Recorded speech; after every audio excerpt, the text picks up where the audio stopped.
Առակ։ Առակ նշանակում է առ-ակն, աչքի առաջ։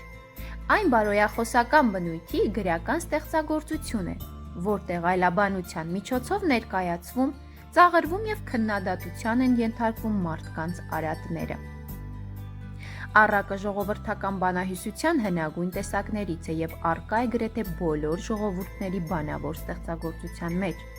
Այն այլաբանական բովանդակություն ունեցող փոքրածավալ պատմողական ստեղծագործություն է, որում հաճախ մարդկանց փոխարեն հանդես են գալիս կենդանական, բուսական աշխարհի ներկայացուցիչներ, տիեզերական մարմիններ, որոնք անձնավորված են։ Նրանց փոխհարաբերություններն այլաբանորեն ներկայացնում են մարդկային կյանքի զանազան խրատական, հաճախ երգիծական բովանդակություն։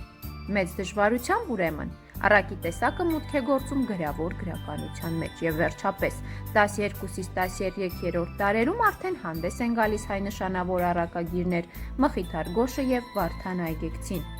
Մխիթար Գոշն առակների մեջ տեսնում է բնականաբար երկու մաս՝ բուն պատմվածքը և խրատական եզրակացությունը։